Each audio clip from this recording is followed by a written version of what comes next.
இந்த வீடியோவை உங்களுக்கு வழங்குவோர் மாலை முரசு செய்திகள் தொலைக்காட்சியின் படிப்போம் ஜெயிப்போம் உயர்கல்வியை தேர்ந்தெடுப்பதில் உள்ள சந்தேகங்களை தீர்க்கும் நிகழ்ச்சி தினமும் மாலை 5 மணிக்கு.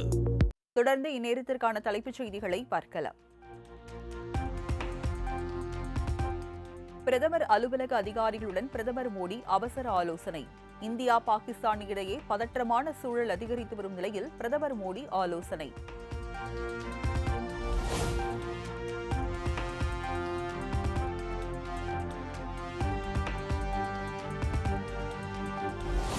பாகிஸ்தானுடனான போர் பதற்றம் நீடித்து வரும் நிலையில் கடலுக்கு அடியில் போர் திறனை வலுப்படுத்தும் சோதனை வெற்றி. பாதுகாப்பு ஆராய்ச்சி மற்றும் மேம்பாட்டுக் கழகம் தகவல்.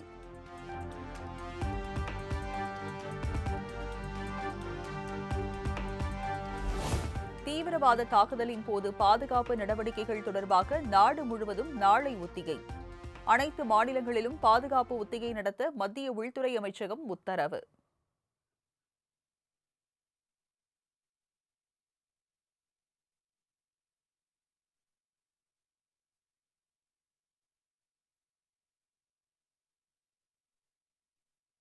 இந்திய ராணுவ தளவாடங்கள் குறித்ததான வலைதளங்கள் மீது பாகிஸ்தான் சைபர் தாக்குதல். பஹல்காம் தாக்குதலை தொடர்ந்து ராணுவ செயல்பாடுகளை முடக்க பாகிஸ்தான் ஹேக்கர்கள் முயற்சி.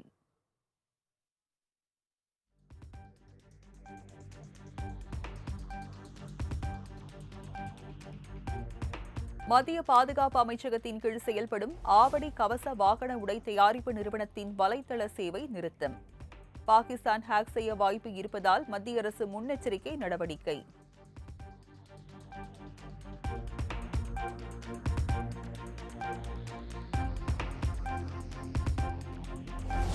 பஹல்காம் தீவிரவாத தாக்குதல் குறித்து பிரதமர் மோடியுடன் அதிபர் புதின் தொலைபேசியில் பேச்சு.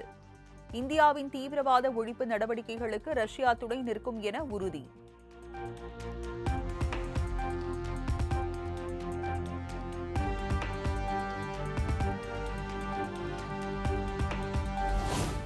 இந்தியா பாகிஸ்தான் இடையே நீடிக்கும் போர் பதற்றத்தை தவிர்க்க நடவடிக்கை எடுக்க வேண்டும்.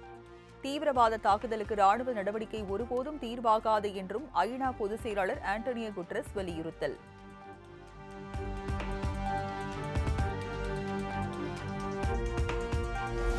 ஜம்மு காஷ்மீர் பயங்கரவாத தாக்குதல் சம்பவம் எதிரொலி. பஹல்காம் காவல் நிலைய ஆய்வாளர் உள்பட 6 காவலர்கள் பணியிட மாற்றம்.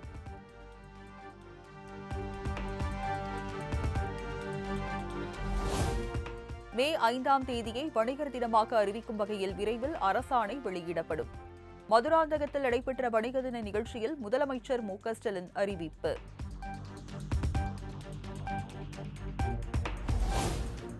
எப்போதும் வணிகர்களுக்குள் பிரச்சினை ஏற்படுத்தும் கட்சி திமுக என அதிமுக பொதுச் செயலாளர் எடப்பாடி பழனிசாமி சாடல். திமுக ஆட்சி எப்போதெல்லாம் வருகிறதோ அப்போதெல்லாம் வணிகர்கள் தாக்கப்படுவதாகவும் குற்றச்சாட்டு.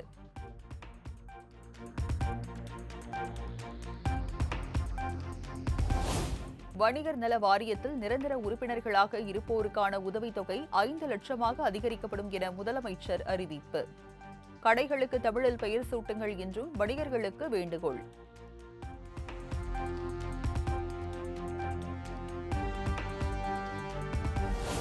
மதுரை விமான நிலையத்தில் விஜய்க்கு சால்வை அணிவிக்க வந்த நபர் துப்பாக்கி முனையில் தடுத்து நிறுத்தம்.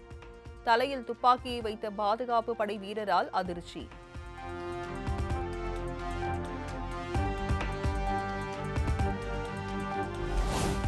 தவிக தலைவர் விஜய்க்கு அரசியல் பார்வை இல்லை, மக்களின் பிரச்சினைகள் குறித்து போதிய புரிதல் இல்லை.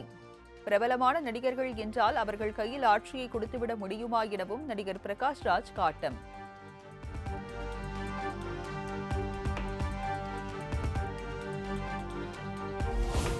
பாஜகவுடன் கூட்டணி வைப்பதால் தனக்குத்தானே குழி பறித்துக் கொள்கிறது அதிமுக.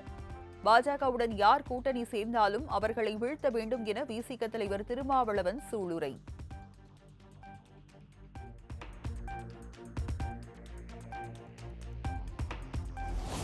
சென்னை 1000 விளக்கில் உள்ள தனியார் மருத்துவமனையில் மதிமுக பொதுச் செயலாளர் வைகோ அனுமதி.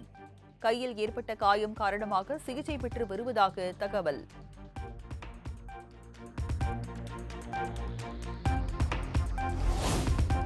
ஆலங்குடி அருகே கோயில் திருவிழாவில் இரு தரப்பினரிடையே ஏற்பட்ட மோதலில் வீடுகளுக்கு தீ வைப்பு. 5க்கும் மேற்பட்டோருக்கு அரிவாள் வெட்டு விழுந்ததால் நீடிக்கும் பதற்றம்.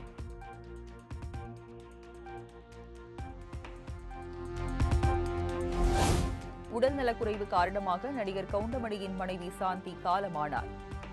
இன்று காலை சென்னை பெசன்ட் நகரில் உள்ள மின் மயானத்தில் இறுதிச் சடங்கு நடைபெறும் என தகவல்.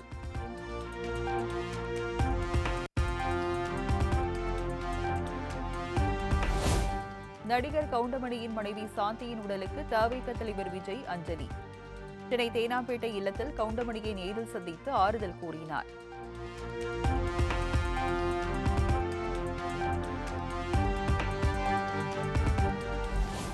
கரூர் மாவட்டம் நெரூரில் எச்சில் இலையில் உருளும் சம்பிரதாயத்திற்கு விதிக்கப்பட்ட தடை உத்தரவு நீட்டிப்பு. உச்சநீதிமன்றம் அதிரடி உத்தரவு.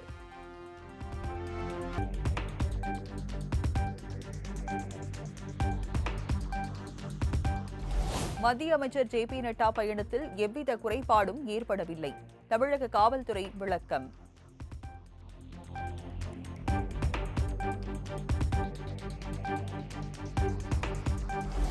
குரூப் 2A முதன்மை தேர்வு முடிவுகளை வெளியிட்டது அரசு பணியாளர் தேர்வாணையம். தொடர்ந்து 12வது முறையாக குறிப்பிட்ட மாதத்தில் தேர்வு முடிவுகள் வெளியிடப்பட்டுள்ளதாக TNPSC தகவல்.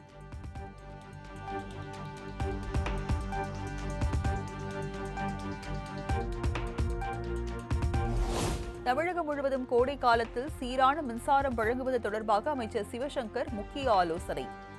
சென்னை மின்வாரிய தலைமை அலுவலகத்தில் நடைபெற்ற கூட்டத்தில் மின்வாரிய தலைவர் ராதாகிருஷ்ணன் உள்ளிட்டோர் பங்கேற்பு.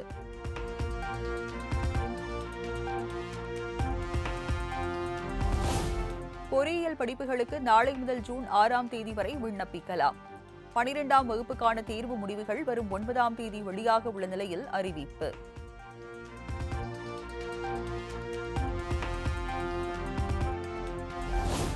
ராமநாதபுரம் ஆட்சியர் அலுவலக வளாகத்தில் முக்காடு அணிந்த பெண்கள் ஒப்பாரி போராட்டம். நகை மோசடியில் ஈடுபட்ட தனியார் நிதி நிறுவனம் மீது நடவடிக்கை எடுக்க கோரிக்கை.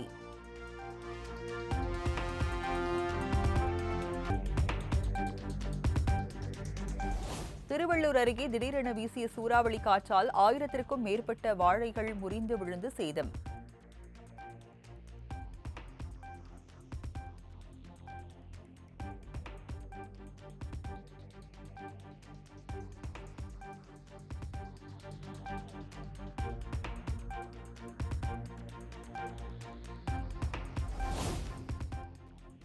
சிங்கம்புணரி அருகே திருவிழாவில் உலக்கையுடன் கோயிலை சுற்றி வந்து அம்மை நோயை விரட்டும் வினோத வழிபாடு.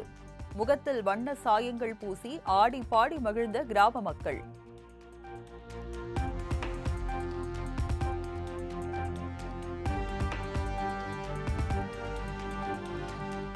கோவை, நீலகிரி, தேனி, திண்டுக்கல் மாவட்டங்களில் இன்று கனமழைக்கு வாய்ப்பு.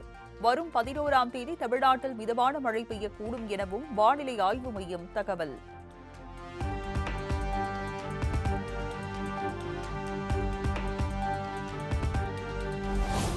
சிபிஐயின் தற்போதைய இயக்குநர் பிரவீன் சூட் தன் பதவிக்காலம் வரும் 25ஆம் தேதியுடன் நிறைவடைவதன் எதிரொலி. புதிய இயக்குநரை தேர்வு செய்து தொடர்பாக பிரதமர் மோடியுடன் மக்களவை எதிர்க்கட்சித் தலைவர் ராகுல் காந்தி சந்திப்பு.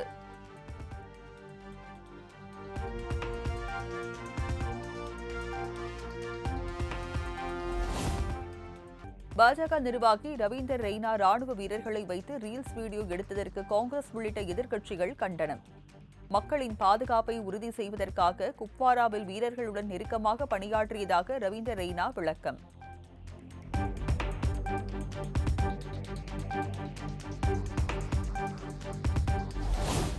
கொல்கத்தாவில் டாப் ரூஃப் ஓட்டல்களுக்கு தடை விதிக்கப்பட்ட உத்தரவுக்கு இடைக்கால தடை விதிப்பு. கொல்கத்தா உயர்நீதிமன்றம் அதிரடி உத்தரவு.